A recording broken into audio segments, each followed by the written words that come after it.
de, de, de crianças na idade de 10, 11, 12 anos de idade, né?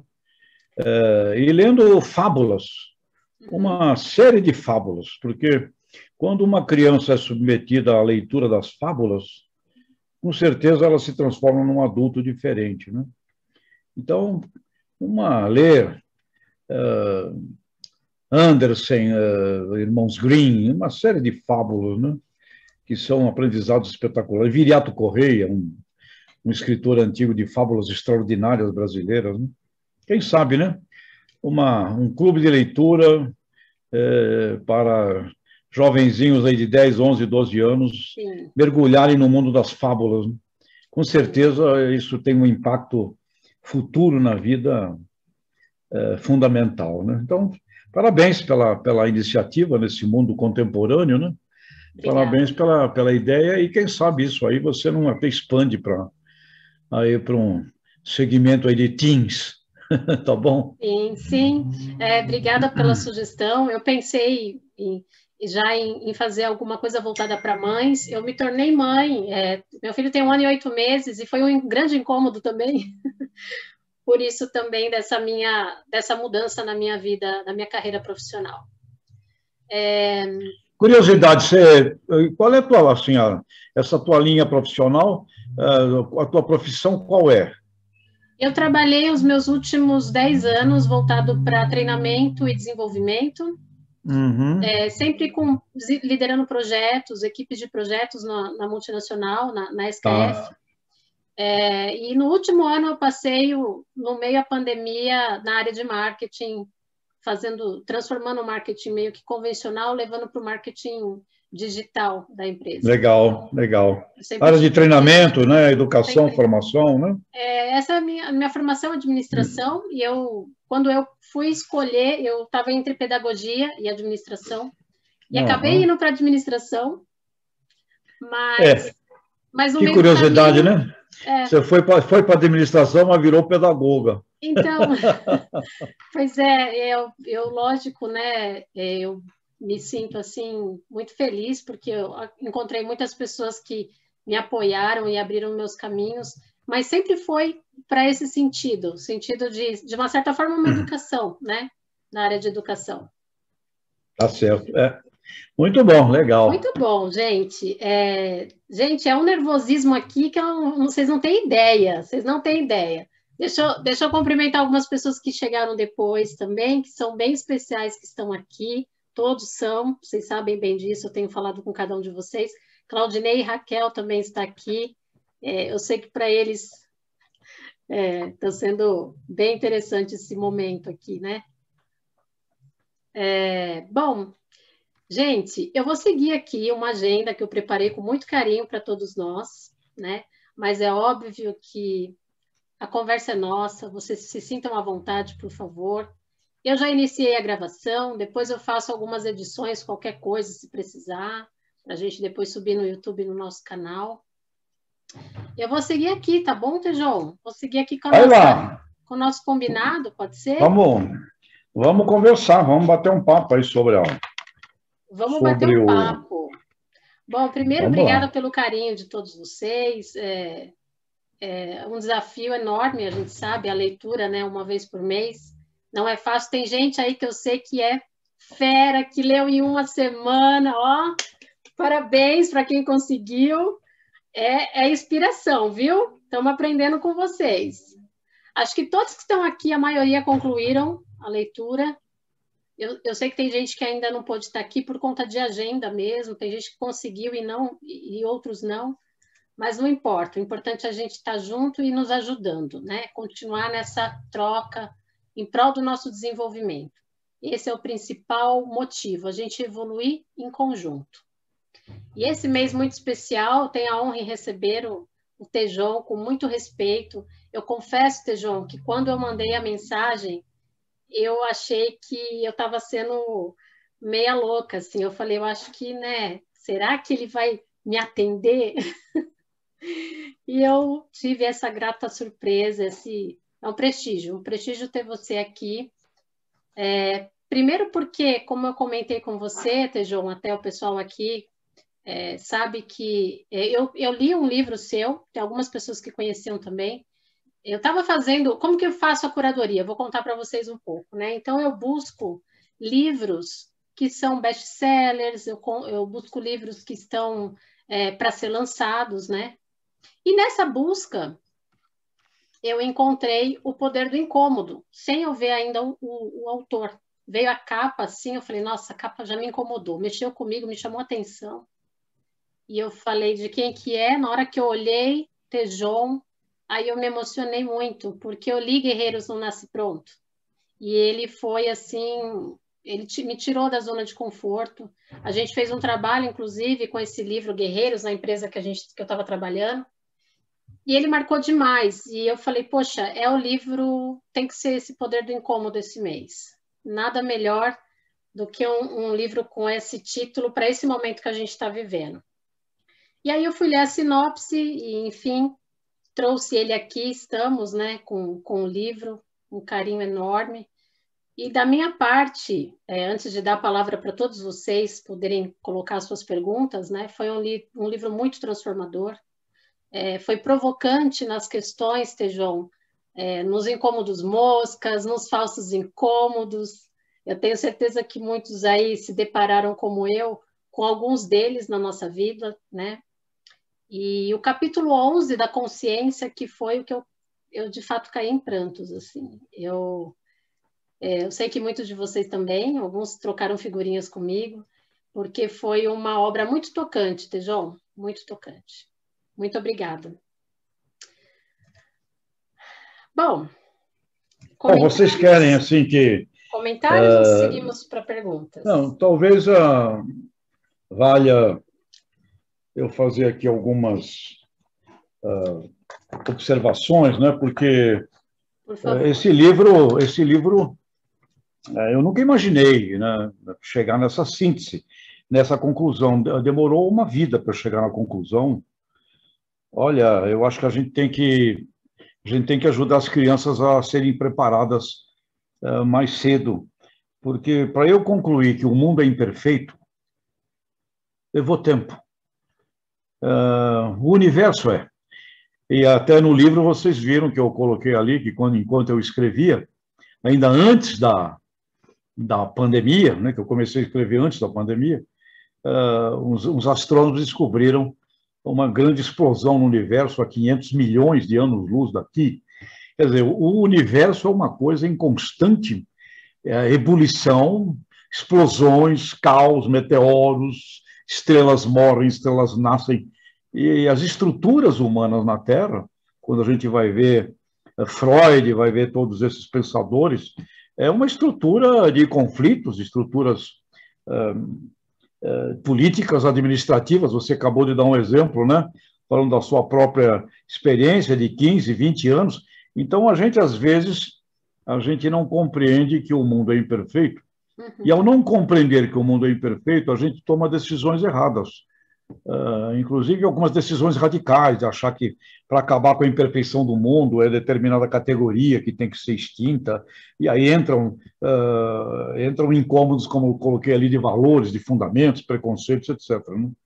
Mas quando a gente descobre e realiza internamente que há uma imperfeição constante no sistema da vida, isso nos dá, pelo menos para mim, me deu um extraordinário conforto, porque eu compreendi o que é a missão de um ser humano na Terra.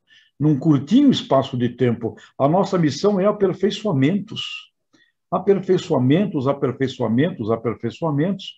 E cabe a nós também, ao longo dessa vida, irmos olhando ambientes e situações em que nós somos muito mais chamados para trabalhar nos aperfeiçoamentos, às vezes, do que aqueles em que nós já estávamos, né?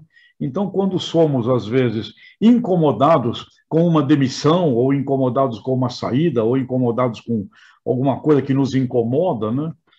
O grande olhar é o olhar do aprendizado que ali se encontra. E, para isso, é necessário coragem para essa compreensão, né? Coragem, porque sem a coragem, nenhum fator adicional sai disso. Agora, quando apareceu a pandemia. Eu dou aula na França, eu estava em fevereiro do ano passado dando aula lá, e aí começou um grande movimento, né, da pandemia, já na Itália, vindo para a França e aquela coisa. Eu fui vindo em direção ao oeste, né, da França, Espanha, Portugal, Oceano Atlântico, Brasil, e a pandemia vindo atrás. E o que a pandemia revelou, infelizmente, foi uma constatação da tese do livro. Você tem um gigantesco e brutal incômodo, aqueles que não dá para negar. Grande, esse é grande, não dá para você negar, né? Ele existe, ele é científico, virulento, poderoso, mata um incômodo daqueles que não dá para esconder embaixo do travesseiro. E o que a gente viu e tem visto até hoje, que mesmo perante um gigantesco incômodo desse, seres humanos criam incômodos mosca, criam incômodos coitadinho, né? Criam incômodos paralelos, negando o enfrentamento de um grande incômodo global, planetário, como é o caso esse aí da Covid-19. Então, quando a gente traz isso para a nossa vida, da mesma forma, na nossa vida, nós somos chamados, e não precisa inventar incômodo, porque eles surgirão pelo fato de você estar vivo. E a gente assiste à fuga dos incômodos, e quando nós fugimos dos legítimos incômodos, é um prejuízo brutal, porque a gente não permite o aprendizado desse enfrentamento, né? Vocês devem ter visto no livro, ali na minha própria história, filho adotivo, minha mãe fugiu da Espanha, imagina a minha mãe biológica, 1949, 50, Europa, Primeira Guerra Mundial, Revolução Espanhola, Segunda Guerra Mundial, imagina o caos. E ali, depois, as inimizades dos vizinhos, um vizinho franquista de um vizinho, em Astúrias, que foi uma região que não aceitava franco, imagina aquele ambiente ali, não é? E, pelo que eu soube da própria minha história, eu sou filho de um guerrilheiro que era anti-franco e que foi preso e morreu lá nas prisões franquistas. E ela foge para me salvar e não conseguia me, que eu fui criado por uma família maravilhosa. Sorte, né? Existe também. Existe sorte também pela Rosa e Antônio, mas aí um acidente aos 4 anos de idade, uma queimadura completa no meu rosto, em 58, né? Com aquela tecnologia daquela época, com a ciência daquela época, né? E aí, novamente, a vida oferece muita coisa bonita para a gente aprender. Mesmo você acabou de dizer, Jane, pessoas maravilhosas que a gente tem. E, de fato, eu estou vivo por causa de uma vizinha que me salvou, e aí vai a vida, né? Mas esse brutal incômodo, da minha própria experiência, foi de uma riqueza muito grande em aprendizados que eu consegui realizar. E aí o pessoal me pergunta, se você voltasse no tempo e pudesse mudar 3 segundos daquele momento, 3 segundinhos, né? Aquela lata de cera voando, com cera com gasolina ensandecida, voando da cozinha para o quintal. Eu correndo do quintal para a cozinha. Se mudasse ali 1 segundo, 2 segundos, naquele tempo, não teria atingido o meu rosto, etc.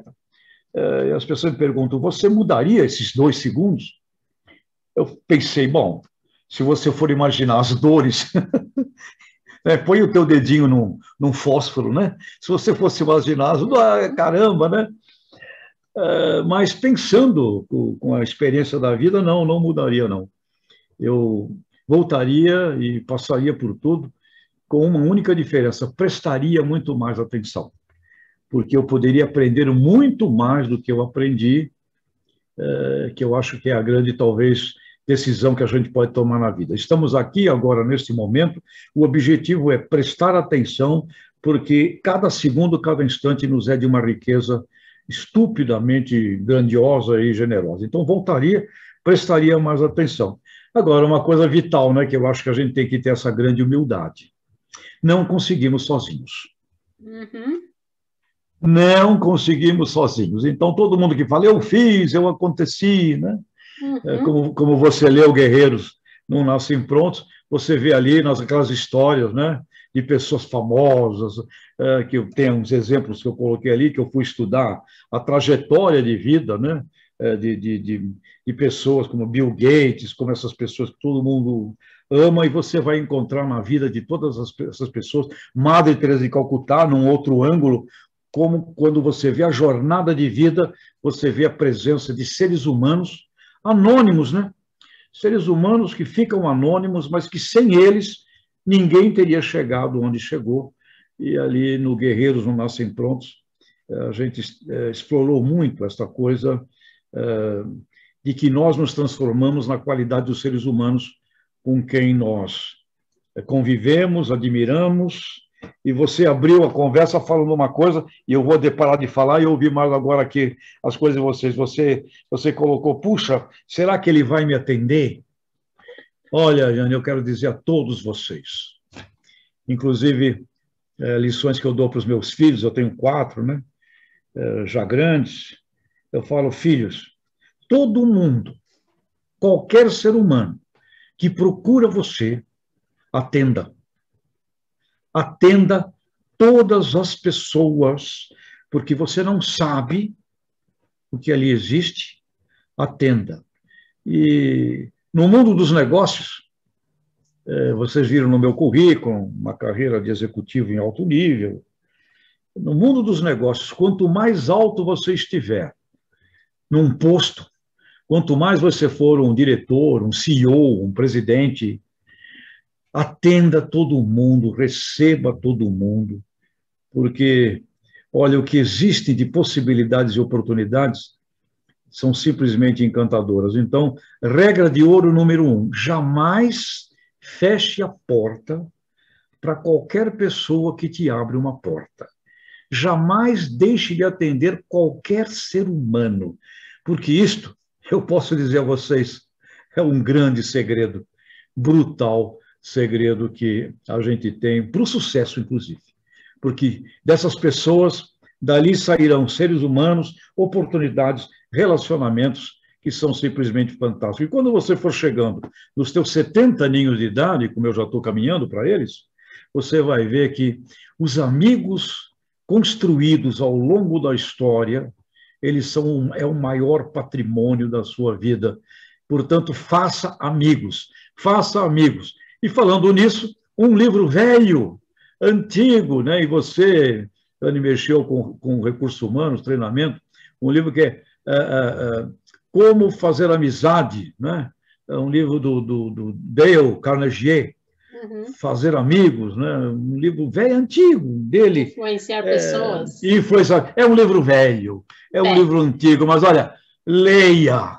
O que tem gente aí em posições, e quanto mais você vai chegando a nível de mais rico, mais famoso, maior na hierarquia, leia este livro, ele é velho e é bom ler. E para encerrar aqui meu papo aqui para vocês, quando que eu li este livro? Meu pai e minha mãe me obrigaram a ir trabalhar com 15 anos de idade, em Santos, numa livraria, meu primeiro emprego, numa livraria, que foi um brutal incômodo para mim, porque com o rosto queimado, eu tinha que ficar na frente da livraria, recebendo as pessoas. Vocês imaginam que incômodo. Fora isso, eu tinha que abrir a livraria, passar pano no chão, varrer, passar pano e limpar banheiro. Então, eu fiz isso por um ano. E quando eu não tinha nada para fazer, o dono da livraria falava, leia, José, leia. E aí ele me deu este livro do Dale, Como Fazer Amigos e Influenciar Pessoas. Portanto, olha, obras maravilhosas, antigas, e tem muita gente no poder precisando parar e ler um livro antigo como esse aí. Mas ok, gente, eu fiz aqui o introito, quero agradecer o carinho de vocês, a escolha de estar junto de vocês, e vocês leram, provavelmente, vocês querem fazer comentários, perguntas, etc. Fico aqui à disposição, muito feliz por estar com vocês. Obrigada, Tejon. Em nome de todos, te agradeço sua introdução, agradeço demais. Eu vou, então, seguir com as perguntas que o pessoal me passaram. Alguns me passaram, outros talvez tenham perguntas para fazer agora, ao vivo. Não tem problema. Vocês já viram que o Tejon super, né, tranquilo com a gente, então vamos nessa. Eu vou aqui com a pergunta, vou fazer assim, gente, um ping-pong. Eu vou falar o nome do leitor, e aí vocês abrem a câmera. Tem gente aí que está escondida, não quer aparecer. O que está acontecendo com vocês, meus amores? Luana, Gabriela, cadê a Cíntia? Queremos ver vocês. Gabriela, vou mandar sua pergunta aqui. Cadê você? Aê!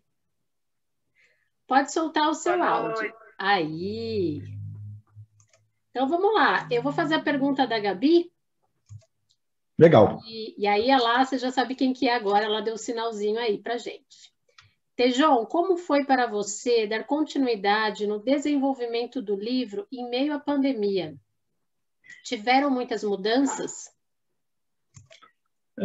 Gabi, quando o conceito do incômodo, ele já vinha comigo,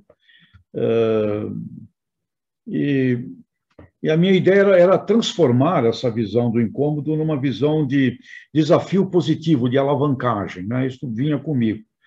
Então, eu já trazia este fundamento. Quando aconteceu a pandemia, e ela se realizou fortemente, a partir de março do ano passado, eu parei de escrever. Falei, eu preciso ver, porque este exemplo aqui é um mega incômodo. Vocês leram um livro, o que eu classificava já como incômodos entrópicos. São grandes incômodos, guerras, explosões nucleares, meteoros que destroem planetas, grandes doenças, grandes enfermidades. Essa não foi a primeira, não será a última. Então, eu já trazia uma categoria de incômodos entrópicos, que são os grandes. E vão indo para as nossas vidas, aqueles que realmente nos tiram de uma rotina. Uma grande doença, uma grande enfermidade, morte de seres humanos muito amados, queridos, a entropia também num sentido mais pessoal, mais íntimo. Então, parei de escrever e fiquei observando, não é? Fiquei observando com este olho de pesquisa o comportamento dos seres humanos em meio a uma pandemia dessas, quando estava óbvio, pelo lado racional, pela época em que a gente já está vivendo, século XXI, que o caminho exigia fortemente ciência, integração da ciência, dos melhores cientistas do planeta, as recomendações da ciência, porque século XXI, não estávamos no século XIX, nem XVIII, nem XVII, quando as enfermidades eram enfrentadas simplesmente com a morte e pronto. Não? Morria e acabou, e receitavam chá, sangrias, coisas daquele período. Então, nós temos a ciência. A ciência, na recomendação, a disciplina, e, obviamente, um nível muito mais profundo de planejamento estratégico econômico, em cima das fortalezas econômicas de cada país, de cada região, para que você pudesse manter ali num foco. Então, duas coisas muito claras que eu observava, como é o que tinha que ser feito. Um processo científico intenso, né, e um processo de um foco muito grande num planejamento estratégico econômico e de ênfase naquilo que seria o ponto forte que poderia sustentar minimamente a base econômica, no caso de um país ou de uma região, etc. E o que a gente viu foi uma verdadeira trapalhice e negacionismos, e, ao contrário, uma série de criação de incômodos paralelos, um contra o outro, raivas, ódios, aquele lá que inventou o incômodo da vitimização brutal. Olha o que fizeram comigo, olha o que estão fazendo, olha aqueles lá, a culpa é daqueles. Então, pude assistir, em meio a uma tragédia desse tamanho, onde somente uma coisa teria valor, um foco muito acentuado no enfrentamento do verdadeiro e legítimo e grande incômodo, a gente viu uma dispersão considerável desse foco, dessa ênfase, isso tudo acarretando sofrimentos, dores, sofrimentos, e a gente tem essas dores e sofrimentos por aí, espalhadas no mundo. Seria o óbvio imaginar que, perante um caos desse tamanho, os 40 presidentes das 40 maiores economias do mundo se reunissem imediatamente, convocassem um grupo de 30, 40 cientistas imediatamente e tivessem ações conjuntas imediatamente. Ao contrário. Então, aquilo que a gente pôde ver numa visão macro, gigantesca, serviu para trazer para a experiência e para a vida da nossa pessoa também. Então, foi um infortúnio, e está sendo, né? Mas uma experiência, se faltava a vivência concreta. Dentro de um grande incômodo entrópico, esta pandemia nos revelou. E também passa a revelar, novamente, visões e clareza de seres humanos que fazem o enfrentamento correto e certo, e como isto vai nos dando os caminhos que todo mundo tem que seguir. Mas há uma grande luta. Perante um incômodo legítimo, parece que a gente tem uma grande vontade de fugir dele e criar incômodos paralelos. Isto seria, na minha própria experiência de vida, se o bullying, por exemplo, com uma cara queimada, se transformasse no grande incômodo maior de todos e ele fosse muito maior do que o verdadeiro e legítimo incômodo, que era construir consciência, obra, realizações muito superiores a um acidente de uma queimadura, para dar um exemplo pessoal, tá certo? Íntimo e pessoal. Portanto, queimaduras no rosto ou coisas similares a esta, para dar uma generalização, né, elas significam o quê? Eu tenho que me adaptar para sobreviver, num primeiro momento. A ciência. Não fosse ela, não estaria vivo. A partir da adaptação, nós não somos bichos. Nós não somos o fruto da experiência de Darwin. A partir da adaptação, nós criamos. Portanto, adaptação para sobreviver a uma situação, ao desemprego, a uma falência, ao que seja. A partir da adaptação, criação. E é na criação, então, que a gente vai transformar aquele incômodo num tremendo de um resultado e de um aprendizado. E aí tem aquelas coisas assim, puxa vida, eu não queria estar vivendo nesse incômodo aqui hoje, mas caramba, você veio para isto. Portanto, vamos lá, né? Não foge dele, não. Tu veio para isso. Vamos transformar isso numa riqueza efetiva. Obrigada, Tejon. Gabi, quer comentar? Falar com o Tejon alguma coisa? Respondida? Não, sim, com certeza. Só agradecê-lo, eu simplesmente amei o livro. Muito obrigada.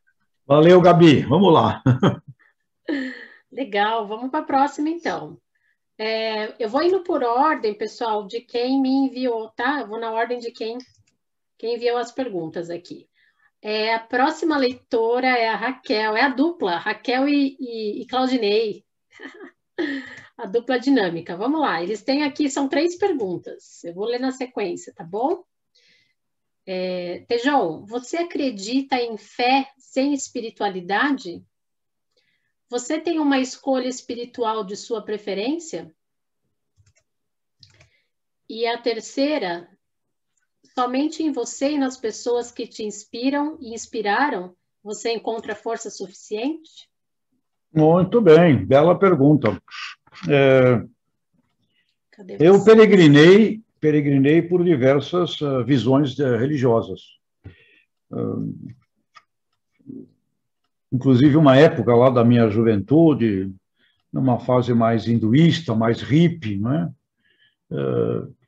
Fiz viagens metafísicas, li muito Kardec, por exemplo. Tenho uma grande admiração pela filosofia espírita. E meu livro, O Código da Superação, eu escrevi no Armagedon, em Tel Megido, lá em Israel, que é o local ali onde foi João escreveu, né, o Apocalipse, porque ali era o lugar dos grandes conflitos, aquele território em Tel Megido, que em grego é o Armagedon. Eu passei lá uns dias, mergulhado ali naquele lugar, sozinho, no lugar que é o Apocalipse. Então, eu tenho uma grande admiração por todas as visões e respeito todas as visões religiosas. Outro dia, um tempo atrás, os adventistas me convidaram, que aliás também é um pessoal que tem um trabalho genial, ali perto de Campinas, para fazer um seminário de liderança com eles, né? Então eu falei, pessoal, olha, rezem por mim todo dia, porque eu não rezo, mas eu conto com vocês aí, rezando por mim. Então eu tenho uma grande respeito e admiração. Então a questão, quando a gente compreende essa visão da fé, no sentido religioso, você respeita muito. Agora, no meu livro, no Código da Superação, acho que como eu vivi ali no Armagedon, vivendo aquela situação, eu escrevi que um dever de todo livro religioso, a Bíblia, o Corão, etc., todos eles deveriam começar com a seguinte frase: é proibido e será considerado o maior pecado do mundo uma religião ser utilizada contra qualquer ser humano. Porque a gente acaba vendo cristão que não odeia cristão, a gente acaba vendo muito uso religioso para fins outros.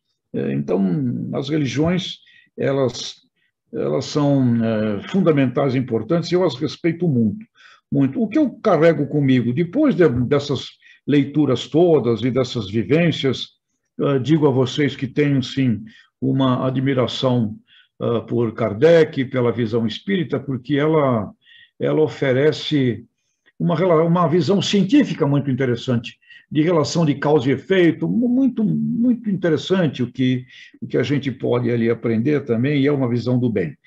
Agora, eu, particularmente hoje, eu não sigo pessoalmente nenhuma religião. E eu tenho uma certa visão comigo, depois de várias coisas, já andei atrás de disco voador, de ET, já fiz tudo, tá certo? Já andei procurando ET, o diabo, vendo gnomo, essas coisas.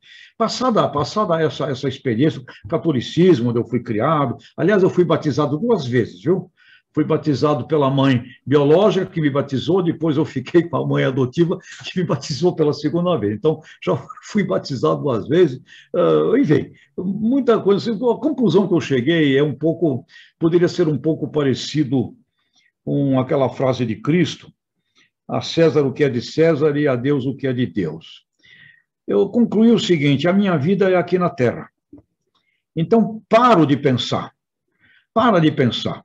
em outros mundos, parei de pensar em ETs, parei de pensar em paraísos, parei de pensar em outros mundos. E me concentrei na seguinte ideia: a minha missão é fazer o que eu tenho que fazer aqui. E fazer o que eu tenho que fazer aqui segue uma linha de raciocínio da ética, do bem, que está na filosofia, que está nos ensinamentos que meu pai e minha mãe adotivos me deram. A palavra, a não mentira, a honestidade, estas virtudes de berço que estão na filosofia e que acaba sendo uma série de regras que várias religiões solicitam aos seus membros, é o que eu tenho para mim. Então, num dia, eu tive essa decisão. Valeu, pessoal. Eu agora só me concentro no meu dever aqui no planeta Terra. Ótimo, respeito todos vocês, bacana. Dou apoio aí a linhas que me pedem apoio, eu gosto de todas.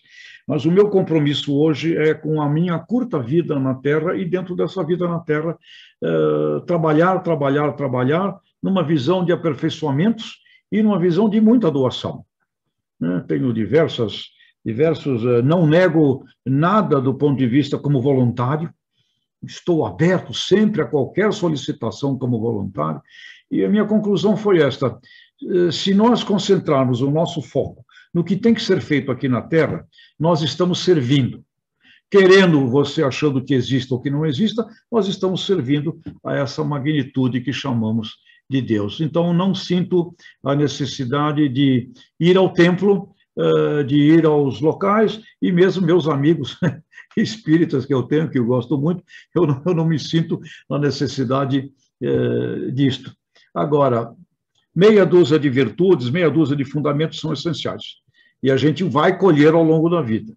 Não passa ninguém para trás, não minta, não engane, não trapaceie, não leve vantagem sacaneando o outro. Ou seja, esses fundamentos, eles estão presentes e no mundo dos negócios também. No mundo dos negócios também. Um dos grandes mestres com quem eu vivi foi na Grosseries, onde eu trabalhei um bom tempo, uma companhia líder na área da genética, e ali com o fundador Antônio Secundino de São José. Um homem maravilhoso. Ele dizia: Tejon, se negociarmos honestamente com as pessoas, elas jamais nos abandonarão. Então, tem meia dúzia de coisas que, se a gente usar para a nossa vida, nós com certeza estaremos servindo a Deus, acreditando nele ou não. E uma coisa de Cristo, que eu gosto muito de conversar com o pessoal, conversei muito lá com os pastores lá adventistas. Pessoal, vocês todos amam a ideia, né? O grande símbolo do cristianismo é a cruz. Mas, para mim, o grande símbolo de Cristo foi o cálice. Porque foi na hora do cálice que ele decidiu enfrentar a barra que ia ter que enfrentar. Quando vem aquela tentação, né? Senhor, se for possível, afasta de mim esse cálice. Não! Tu vai pegar e vai fazer. E na Bíblia está escrito assim: não é a minha vontade, mas se for a sua vontade, eu farei. O grande momento da Terra, o grande momento dessa coisa do compromisso com a nossa vida aqui na Terra, olhando a jornada cristã, eu vejo no cálice. Tanto é que, quando fui a São Francisco de Assis, lá em Assis, lá na Itália, comprei aquele cálice lindo, né? Que eu acho, tá aqui. O cálice lindo de São Francisco de Assis, lá na Itália. O cálice. E o que é o cálice para mim? Compromisso com o que tu tem que fazer aqui, na Terra, agora. E o outro mundo, ele vai cuidar de você. Cuide deste. Porque a gente está aqui. Eu não sei se eu estou sendo muito comprido aqui nas conversas, e a gente talvez tenha que falar mais rapidamente. É que essas perguntas vão me entusiasmando, claro, e eu vou indo aí à profundidade delas. Mas aqui está, o lado da fé, o cálice.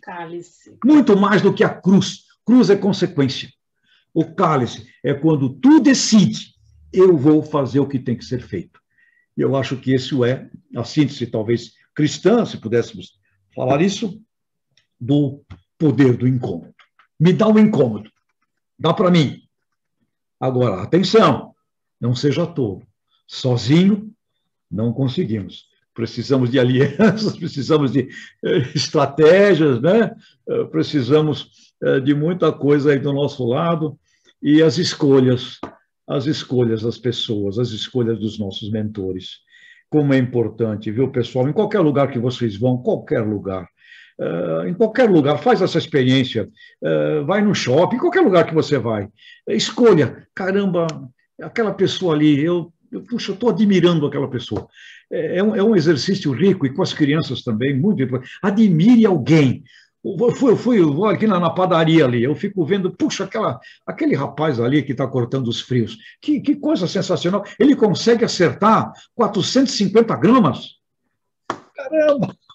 Ele consegue acertar 450 gramas de mortadela, é impressionante. Admire, isso é legal. Obrigada, Tejon. Claudinei, Raquel, é isso? Querem comentar? Raquel, quer comentar? Fazer um breve comentário. Boa noite, obrigada. Muito. Claudinei, eu não sei qual é a vossa religião, né? Até me digam. Eu fico muito... ali está, é Cristo ali ao centro, né? Muito bem. E que coisa, né? Aqueles apóstolos, né? Que coisa impressionante aquela história fantástica. Aliás, no livro eu menciono uns estudos fascinantes, e que alguém pergunta assim, caramba, como é que pode uma coisa com uns 12 negros lá, pescador, uns caras mal ajambrados, que não tinha muito... com uma história que ninguém acreditaria, contra todo aqueles... Como é que pode aqueles 12 negros se transformarem lá? E foi 300, eu acho, 300 depois de Cristo, quando Roma assume o cristianismo, e depois esse negócio vira o maior império da Terra. E essa pergunta é uma pergunta fascinante. 12 caras ali, né, que ninguém daria nada por eles. Portanto, vale essa coisa também linda, né, de Winston Churchill. na Segunda Guerra Mundial. Nunca tantos deveram tanto a tão poucos. Então, bendito seja o cristianismo, e nunca tantos deveram tanto a 12 personalidades ali, aquela história que, se você fosse analisar racionalmente, né? Mesmo, você não é cristão, você é ateu. Mas quando você vê a história, olha, é fascinante. Obrigada, não é isso, gente? João. Obrigada. Muito obrigado. Obrigado a vocês. Pode fazer. Diga. Tejô, você introduziu falando da importância das crianças, né? E deu a ideia de fazer um clube de adolescentes ou de crianças. Então, parabenizo aí pela ideia, porque realmente é na criança que a gente transforma aí o mundo, né? Então, muito obrigada pela ideia aí. Olha, Raquel, Claudinei, o pessoal me pergunta, João, por que você escreveu tantos livros e tudo, vários outros na área de profissional, de liderança, vendas, marketing, né? Sou professor desde 82, então tenho um livro nesse campo do trabalho. Eu falo, olha, eu não sei, mas o que aconteceu comigo? Uma senhora que morava em frente à minha casa, lá em Santos, já uma vovó, com os netos já criados, morava em São Paulo, e ela ia uma vez por mês lá para ver a casinha que ela mantinha ali. Todo mês ela me levava um livro e ela perguntava o que eu entendi do livro que ela deu no mês passado. Eu falava e ela me corrigia, dava uma visão, era uma senhora austríaca. Santos tinha muitos imigrantes naquela época, né?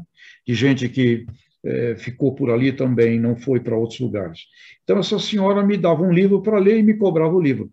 Ela fez isso comigo, que eu me lembro dos meus 8 anos de idade até os 11 anos de idade. Ela me dava livros infantis, Robinson Crusoe, Hans Staden, fábulas, muitas. Essa senhora me fez ler. Dos 8 anos até os 10, 11, por aí, ela faleceu, todo mês um livro.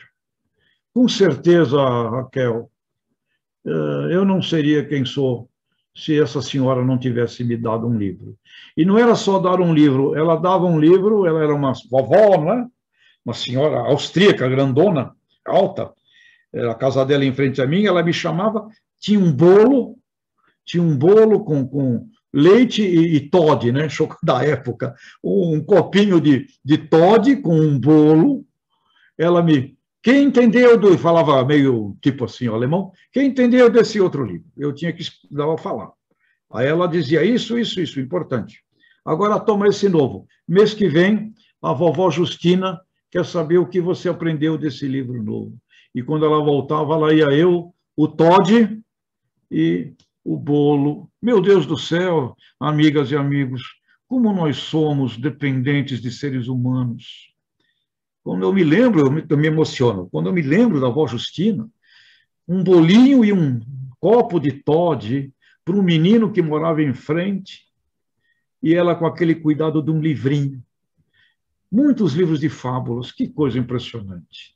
O que eu devo na minha vida, e olha, gente, passado anos, eu já como diretor do Jornal Estado de São Paulo, não precisava fazer mestrado, estrito sensu, essas coisas, não precisava. Aí um amigo falou, olha, vamos fazer um mestrado lá no Mackenzie. Eu corri e fui fazer um mestrado no Mackenzie. Por quê? Porque a vovó Justina falava todo mês para mim que os filhos dela estudaram no Mackenzie e que um dia eu ia ter que estudar no Mackenzie.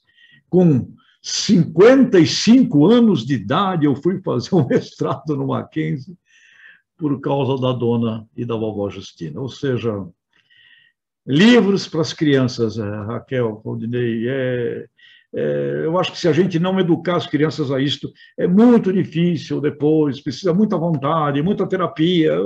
A criança é tudo, viu, Raquel? Criança é tudo. A minha tese de doutorado, a pedagogia da superação, ela passa exatamente por isso. O que nós fizermos com as crianças até 10, 11, 12 anos de idade é a diferença no planeta, a diferença no mundo. Obrigado, Raquel, por reenfatizar o assunto. Obrigada, Tejô. Obrigada, Raquel, Claudinei. Vamos para a próxima. Tem mais 3 perguntas, só para você ter uma ideia, tá, Tejô? Do horário, para a gente poder se organizar E, enfim, ótimo. Tá? Tem mais 3 aqui, então vamos lá. A próxima pergunta é do Marcos. Deixa eu já pôr aqui você, Marcos, um pin em você aqui. E eu já vou ler a sua pergunta também. Você e o Tejão aqui na tela. Tá vendo o Marcos aí, Tejão? Marcos, onde estás? Donde? Aqui para mim não está aparecendo. Estou vendo Gabriela, Mariana, Raquel. Vai para o lado aí. Arrasta na setinha para o lado. Tá dando um tchau aí na tela para você. Ah, tá aqui o Marcos. Agora apareceu. Marcos. Apareceu? É esse. Vamos lá para a pergunta dele. Tejão, o que o Tejão de 2021 falaria se pudesse voltar atrás e mudar algo em sua história? Prestar mais atenção, Marcos. Prestar mais atenção. Se eu pudesse voltar com a sabedoria que acabei adquirindo, eu prestaria muito mais atenção em tudo. Prestaria muito mais atenção em pessoas com quem eu convivi na minha juventude, prestaria muito mais atenção no meu pai Antônio e na minha mãe Rosa, apesar deles serem praticamente semi-analfabetos, mas de uma competência para a vida. Eu ouvi muito deles, mas ouvi pouco. Prestaria muito mais atenção no meu tio adotivo, na minha tia adotiva, prestaria muito mais atenção em professores, prestaria, quando tive minha época pela música, pelo teatro, prestaria muito mais atenção nos fundamentos dos textos que eu musiquei. Ganhei prêmio, governador do Estado, de música para teatro, em 1970. Foi uma convivência fascinante, Marcos, com a arte, e num desafio muito rico, porque o meu desafio não era simplesmente, eu não era um ator, eu tinha que interpretar Brecht e transformar Brecht em música. Portanto, um desafio maravilhoso. Aprendi, mas eu aprendi pouco. Eu poderia ter aprendido muito mais se eu tivesse prestado mais atenção. Inclusive, não é só prestar mais atenção com o bem, não. Prestar mais atenção também nas forças do mal. Porque para a gente poder efetivamente compreender e discernir bem de mal, a gente tem que compreender profundamente o lado malévolo. E aí, falando de incômodo, não dá para fugir do mal negando-o. É necessário na vida, em diversos momentos, o mergulho no mal. Não para que você se transforme num maléfico, mas para que você compreenda essas forças como elas são. E quando a gente, no ambiente empresarial, né, a gente é muito tentado. E quanto mais você cresce numa hierarquia, você vive um mundo, não é como o mal do crime, né, mas é um mal escondido, um mal sutil, um mal oculto. Então, nós temos que compreender o mal. E falando disto, eu tive também uma oportunidade, tenho tido muito grande, até agora, com a Secretaria de Justiça e Cidadania aqui do Estado de São Paulo, o querido Paulo Dimas, que, aliás, faz um dos prefácios, um pós-fácio do nosso livro. Eu convivi com ele ali em ambientes convivendo com todos os agentes de segurança penitenciários, visita à cadeia, as mulheres, dos homens, muitos encontros com jovens da Fundação Casa, e é muito importante, se a gente não conhece esta vida nua e crua, o discurso com este pessoal é um discurso inútil, porque a vida nua e crua do mal, você precisa sentir na sua pele. Eu procurei, e aliás vem outra coisa genial do meu pai adotivo, quando eu tinha acho que uns 12 anos de idade, lá em Santos, passando um dia na penitenciária de Santos, ali em frente, tinha a fila das visitas, ele se dirige a uma senhora e pede autorização para entrar com ela e comigo para visitar o filho dela. Assim, uma pessoa que não conhecia. Essa senhora aceitou e eu entrei com o Antônio e com essa senhora lá na cadeia de Santos para visita.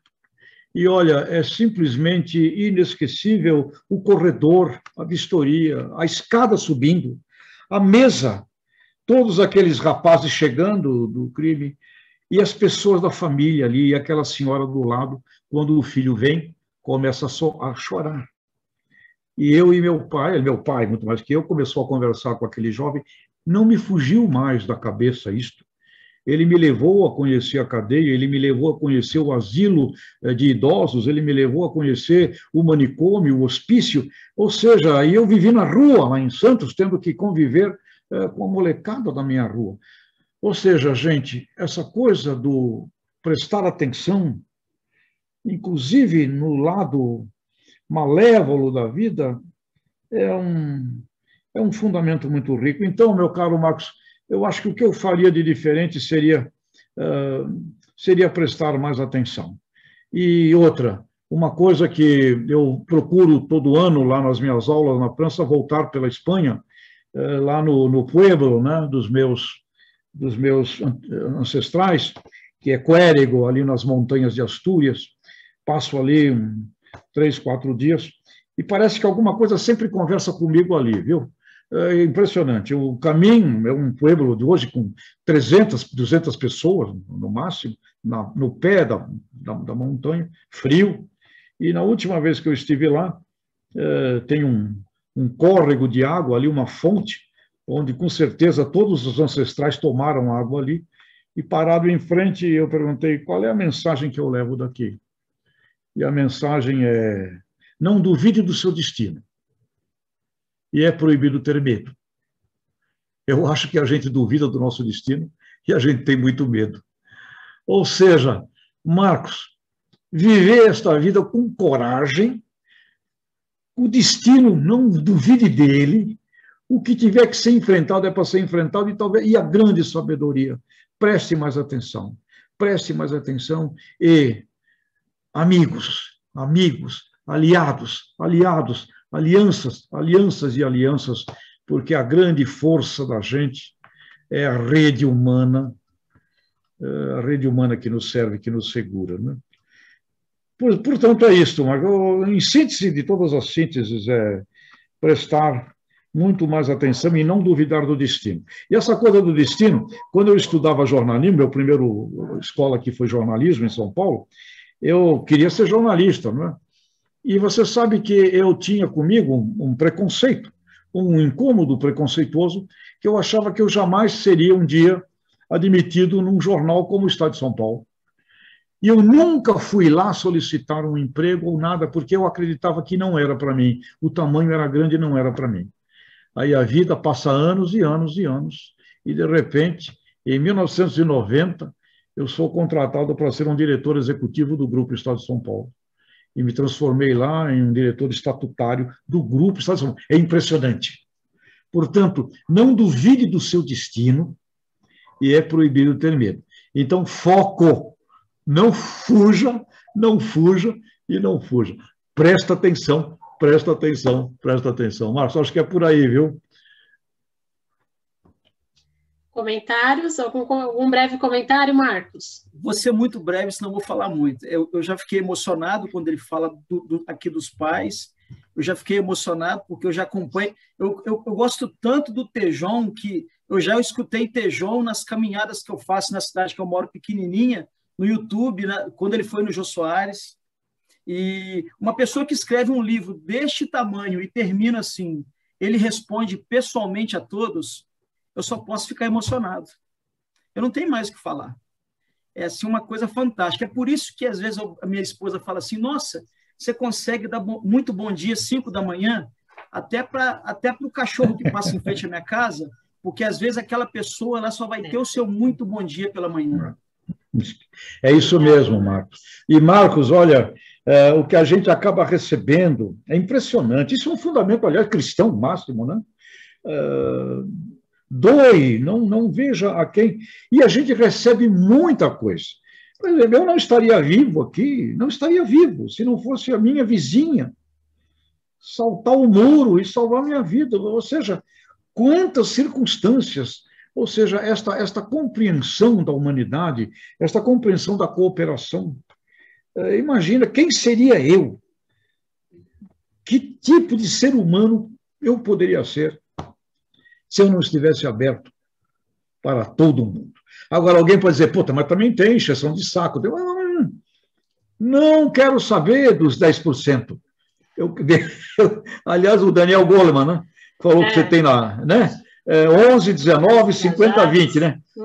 11, a galera que vai lá na frente, 19 segue, 50 é turista passando tempo no planeta, 20% terrorista detonando tudo. Não me interessa, galera. Eu também já fiz a besteira, também já fui meio terrorista. O importante é, eu não consigo, eu me sinto muito mal. E você quer saber um exemplo de um cara grande, o Pelé, né, com quem eu fiz trabalhos e convivi com o Pelé? O Pelé era um cara, ele teve uma situação incrível. Nós fomos gravar um filme aqui na República do Líbano, em São Paulo. Isso foi em 2000, 2001, por aí. Fomos gravar um filme e saímos da gravadora, República do Líbano, quando Pelé na rua, pronto, todo mundo para, né? Carros pararam. E um taxista parou, saiu do carro e foi lá, Pelé, e pediu lá um autógrafo e tal. Voltou para o táxi não pegava. Aí ele falou, pessoal, me ajuda, empurra aí. Primeiro cara que foi empurrar o táxi foi o Pelé. Ou seja, uma grande preocupação, uma imensa preocupação com o outro ser humano. Então, essa coisa de estar preocupado com a outra pessoa é incrível. E ela, no mundo dos negócios, Marcos, isso gera tanta coisa positiva. Meu Deus do céu, eu estou com 68 anos, trabalho em empresas desde os 22. Olha, o que eu tenho de amigos, né? Amigos e negócios fazem parte. O que temos de amigos ao longo de uma trajetória de negócio é uma coisa impressionante. Agora, tem que ser ético, né? Não enganar, tem as coisas aí das virtudes. Mas, meu caro Marcos, nunca deixe de atender. Nunca deixe de atender. Obrigada, Tejon. Obrigada, Marcos, pela sua pergunta. Tem outras duas que você fez e depois eu mando para o Tejon, para ele, se ele puder responder depois para nós. Me mande Tejon, por e-mail também, por favor. Eu vou mandar. E é verdade, ele responde mesmo, gente. Pessoalmente, ele respondeu o meu, eu não acreditei, mas ele respondeu. Viu, Tejon, tem mais duas perguntas. Tem uma da Tatiane, então como deu 7 horas, eu não sei a agenda de vocês, eu vou fazer a da Tati e a minha eu mando por e-mail, tá legal? Tá legal, você que decide. Alguém precisa sair agora, imediatamente, por algum motivo, ou vamos tocar? Pode ser? Vou tentar ser mais curto. Veja a Tatiane e a sua e vamos tentar fazer mais rápido. Então. É que é tão bom te ouvir. A gente não quer parar, né? Tatiane, aparece aí, Tati tá aí. Ela está. Olha lá, ela tá aí. Tá vendo ela, né? Vamos lá. Sua pergunta. Vivemos em um mundo de acomodados... São duas perguntas, Tejon. Vivemos em um mundo de acomodados? Na sua opinião, qual o efeito da pandemia na desacomodação das pessoas? Eita, Tatiane. Daniel Goleman, 50% turista passando tempo no planeta, né? Então, tem aí um percentual de um cara genial da inteligência emocional. Mas o que a gente observa há uma grande tentação de nos acomodarmos às circunstâncias. E o ser humano não é um bicho. Eu trabalhei no mundo da genética, né? O ser humano não é um animal, o ser humano não é a planta. Animais e plantas se adaptam. Ao se adaptarem, se acomodam naquela estrutura. O ser humano não é bicho e não é planta. O ser humano não pode se acomodar. Agora, a inteligência é, perante uma circunstância, por exemplo, um acidente, um câncer, um assunto entrópico, primeira coisa, você tem que se adaptar. A ciência, a disciplina, a nova tecnologia, há um momento de adaptação. Mas, imediatamente, você tem que passar a construir o momento da criação. O momento da criação é o momento em que você foge da adaptação. Você começa a criar. Você começa a criar com a sua história, você começa a criar as coisas. Então, a adaptação é algo que serve para a sobrevivência instantânea, porém, não é permitido que você simplesmente se adapte à nova circunstância. E talvez esse seja o grande desafio do nosso Brasil, porque os brasileiros são muito adaptativos.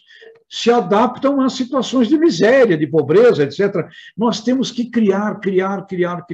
Então, a diferença humana é: eu me adapto na hora em que eu preciso compreender o cenário, como um bicho, como é que eu não tenho mais água, onde é que eu arrumo, ou seja, a adaptação a um novo ambiente, mas imediatamente, ao contrário dos animais e da própria planta, eu vou criar ambientes e situações novas, que é o que nos leva, então, ao item da consciência, que Giane tanto mencionou aqui. A consciência de que nós, seres humanos, podemos criar. A consciência da criação é que nos leva, então, à possibilidade da conquista e da construção do nosso destino. Adaptação, bem-vinda a curto tempo. A partir dela, criação. Obrigada, Tejon. Tati, quer comentar alguma? Só agradecer, acho que a gente está com o tempo aqui apertado, né? Eu queria agradecer mesmo o seu tempo, né, Tejon, lá de novo, a todos aqui. E dizer que tem muitos, eu escrevi um monte, eu fui anotando, né, no livro, depois eu vi, nossa, tá enorme, um monte de insights e coisas interessantes que a gente conseguiu ler, assim, conseguiu absorver com a leitura. Então, obrigada, viu? Obrigado. Obrigado a você. Obrigada, Tati. Então, vamos para a última pergunta, que é a minha. Se ninguém mais tiver alguém tem alguma pergunta que queira fazer agora? Assim? Não? Inusitado? Carlinha? Vou lá, então. Vamos nessa, para não atrapalhar a agenda de ninguém. Olha só. Tejon, no capítulo 15, você fala da pedagogia da superação e você escreve que o seu sentido da vida pelo tempo que ainda tiver será de levar a pedagogia da superação para as escolas. Você falou um pouquinho sobre isso já, mas você fala que quer levar para o ensino fundamental, para a Fundação Casa, empresas, ONGs. Eu gostaria que você comentasse um pouquinho mais sobre esse seu projeto, como que ele está, tem o livro, mas quais são as ações que você está pensando ou já está fazendo para a gente conhecer? Esse é o meu I have a dream, esse é o meu sonho de poder trabalhar com crianças na faixa assim de 10, 11, 12, né? Não muito pequenas, mas nessa faixa de 10, 11, 12, no sentido de prepará-las para a vida, assim como eu fui preparado para a vida. Prepará-los para a vida, o amor ao trabalho, o amor aos diferentes, a compreensão das dificuldades. E eu tive, até a pandemia, e aí paramos na própria Fundação Casa, paramos tudo, algumas experiências com escolas onde aconteceram, uma delas onde aconteceu o suicídio de uma criança, de um jovenzinho, e ali se atribuía isso a um sofrimento a partir do bullying, né? E eu passei nessa escola, em todas as classes, conversando com as crianças. Eu sinto que a não clarificação da vida para a criança, fugindo do preparo para os verdadeiros incômodos, legítimos incômodos, a fuga disto, surpreende as pessoas. E um ser mais frágil, na faixa ali dos 12, 13, 14 anos, ele pode tanto fazer um suicídio quanto pegar uma arma e sair atirando em todos os outros ou em volta dele por uma raiva ou por um grande ódio. Eu entendo que as coisas da vida, do bem, gostosas, felicidade, maravilhosas, as festas, a Disney World, tem que ser mostrada a todas as crianças, mas também nós temos que mostrar às crianças o que é o enfrentamento da dificuldade, da agressividade, do ódio, da raiva, e os geneticistas já nos dizem que tem seres humanos que nascem com uma carga de um potencial genético muito acentuado de ausência de empatia. A ausência de empatia com uma agressividade, com uma educação que pode, inclusive, aumentar o nível do ódio e da raiva numa pequena criança, transforma essa criança ali com 10, 11 anos de idade num verdadeiro inferno e no infernizador do entorno. Portanto, isto tudo tem que ser identificado rapidamente, a gente tem que trabalhar. Ao mesmo tempo, Baixa empatia, agressividade muito alta, é corrigida na educação desde cedo, você pode transformar ali no mínimo, num grande atleta para o MMA, para o UFC. No mínimo, transforma ali aquela coisa numa grande competência de luta soviética e tudo. Então, é na fase da criança que a gente tem que transformar isso. E nessas salas que eu entrava, era muito simples, né? Tinham ali 30 jovenzinhos, eu perguntei, quem aqui gosta de fazer bullying nos outros? Olhava, 2, eu percebia, né, pelo movimento corporal, que eram aqueles ali, o espírito de porco. E eu perguntava, quem são os 2, 3 aqui que sofrem muito? Sofrem muito com o bullying, que eu sei que tem uns 2 aqui que fazem. Eu via se escondendo embaixo da carteira 2, 3 jovenzinhos. E eu falava, olha, uma coisa é o bullying malévolo. Alguém que vê que um ser humano é frágil, um coleguinha é frágil, e fica infernizando a vida daquele coleguinha na fragilidade que ele tem. Isso é mal. Outra coisa é uma brincadeira, um barato, isso é diferente. Não vamos exagerar também, porque o auto-bullying é o pior de todos. O auto-preconceito é destruidor. Então, olha, então assim, agora eu sei que aqui tem uns 2 que gostam de fazer bullying com quem sofre, sei que tem uns 2, 3 aqui que sofrem muito. De quem é a responsabilidade disso? Vocês são quantos aqui? 30? Tem 2 que fazem sofrer, tem 3 que sofrem. 5. De quem é a responsabilidade por isso? De vocês, 25. Porque o meu objetivo, e é o objetivo do Poder do Incômodo, eu quero incomodar os indiferentes. Cabe aos indiferentes não permitirem que 2 moleques destruam a vida de 2, 3 frágeis. E cabe a esses 2, 3 frágeis se empoderarem mais. Porque o prazer do bulinador é ver a fraqueza do outro. Então, cabe também a mandar o outro passear e entrar por um ouvido, sair pelo outro, pela porcaria de bullying que ficam ali fazendo. Agora, como hoje em dia também tem o bullying virtual, digital, aumenta o nível de reverberação. É terrível. Né? Então, de quem é a responsabilidade? Dos indiferentes. E mais, professores. Professores, vamos enfrentar coisas difíceis também. Eu duvido, numa classe que eu estivesse com crianças desse tipo, eu duvido que alguém iria sofrer de bullying ali. Porque o primeiro a ter que sofrer bullying seria eu. Né? Porque eu entro na casa e estão vendo minha cara queimada? Eu já levei bullying de monte. Então eu sei que tem alguém aqui que inferniza a vida de alguém. Não é pela cara queimada que eu não vejo nenhum queimado aqui, mas é por algum outro motivo. É uma queimadura da alma, é uma queimadura da mente. Então, alguém está mexendo com a queimadura da mente de alguém aqui que sofre. De quem é a responsabilidade? De vocês indiferentes.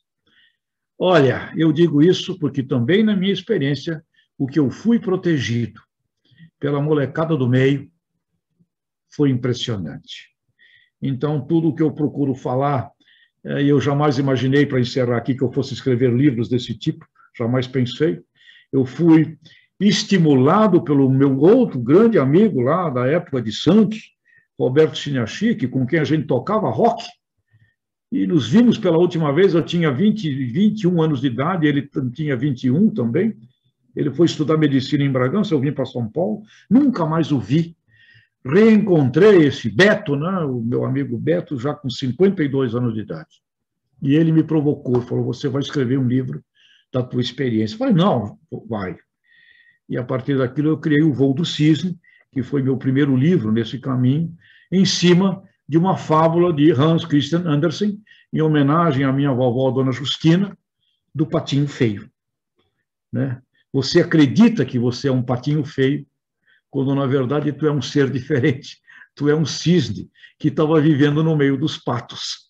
E quando descobre que você não é um pato, aí você vai ver a sua tribo, a sua gente, e aí para com sentimento de baixa autoestima, para com autopreconceito, para com um monte de coisa. Então, gente, meu último aqui papo com vocês hoje, fico aberto aí para novas conversas muito agradáveis, porque quando a gente conversa isso, vocês também estão me inspirando à construção de novos livros, então eu também tenho aqui um resultado fantástico, né? Então eu diria a vocês, se você não está contente com a tua vida, mude de amizades, mude de amigos. A partir de um trauma, 80% dos nossos amigos, dos nossos relacionamentos antigos somem.